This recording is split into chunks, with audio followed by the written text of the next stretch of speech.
Son zamanlarda naməlum nömrələrdən gələn zənglər, SMS-lər və ya WhatsApp vasitəsilə göndərilən linklər vətəndaşlar arasında ciddi narahatçılıq və suallar doğurur.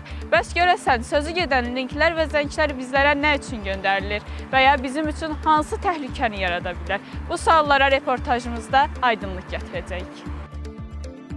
Mütəxəssislər bildirir ki, bu cür müraciətlərin böyük hissəsi kiberdələduzluq məqsədi daşıyır və vətəndaşların şəxsi məlumatlarını ələ keçirməyə yönəlib. Sakinlər isə bildirir ki, bu cür hallarla getdikcə daha tez-tez qarşılaşırlar. Bəziləri vaxtında ehtiyatlı davranaraq zərərdən yayına bilsə də, aldananların sayı da az deyil. Çox gəlir, özdə onlar deyəsən, xakerlərdir pul qazanmaq üçün. O qədər reklam eləyirlər, telefon az qalıyor keçə. Sonra basırsan ki, bax bu prilajeniyi qoy deyir. Sonra sənin bütün telefonun düzələcək. 2 dəfə telefon düzəltdirmişəm, deyib onları qoyma. Telefonu sıxar. Onlar bilirlər. Ona görə də mən daha ona yaxın getmirəm. Onlar rast olan kimi kinoya baxmaq istəyirəm. Orada yazılır, ötür, ona basıram, pis yox. Daha onlar yox olur, gedir. Amma orada telefonda durur, yox olmur. Telefon məsələsi belədir. Yəni, indi balaca uşaqlar bizdən çox yaxşı bilir. Nə deyirsən, onlardan düşür. Ben indi yaşlı adamım. Mane lazım, zəng ilə geçsin, zəng ilə cavab al. Rusiyada mənim uşaqlar yaşayır. Onlarla əlaqə saxlamaq üçün. Yoxsa telefon önəmli deyil o qədər. Çünki nəinki cavanları, qocaları da xarab edir. Açıq cavab verirsiniz ki, nə istəyirlər?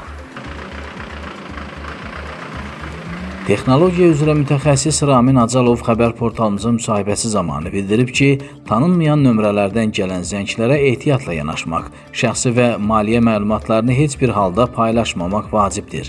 Həmçinin şübhəli linklərə daxil olmamaq və bu cür mesajları dərhal silmək tövsiyə olunur. Belə bir sistema var, necə bilirsiniz, VoIP sisteması var, VoIP IP, ücrətli proqramadır. Sizə zəng buraxır 1 saniyə, 2 saniyə ərzində. Ondan sonra siz geri onu əlavə geri yığdıqda sizdən əlavə pul ücrəti çıxır. Bizim hesabında məsələ 4 ları, 3 ları 50 qəpik civarında. Onu sizə link göndərirlər. Məsələ, ucuz bina haqqında, ucuz telefonlar, kargo sistemaları. Siz ona daxil olursunuz, virüsü qəbul edirsiniz telefonun içinə. O da bir neçə sizin telefonunuzda virüs olarak qalır. Sizin, nətəbilirsinizmi? Bu IP sistemada orada sizi izləyir, siz ən çox nəyə tələbat göstərirsiniz? Məsələ, oyunlar mı, məsələ, game aksesuarları mı? Sizə onu psixolog olaraq sistemə yığır. Ondan əlavə də ondan sonra link göndərir. Riskləri də bunlardır, bunun bank kartlarıdır, sizə deyim, Facebook şifrələrdir, WhatsApp'dır. Onu qəbul WhatsApp spamına sala bilir.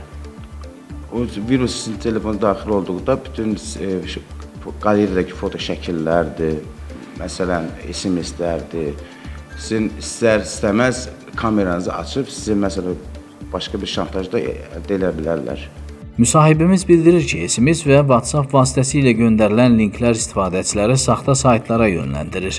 Bir çox hallarda bu linklərə daxil olan şəxslərin bank kartı məlumatları və şəxsi hesabları risk altına düşür. Telefonunuzda premium antivirus olmalıdır. Onu skan eləməlisiniz, axtarışda eləməlisiniz. Bu güvənlidir, güvənli deyilmi?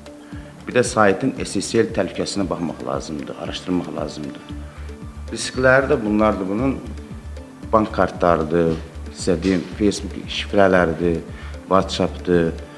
3D təhlükəsiz kodu gərəklidir ilk növbədə. Bəzi müştərilər var, məsələn, bank sistemində işləyirlər, OTP sistemi var da, onu otomatik olaraq telefon yadda saxlayırlar.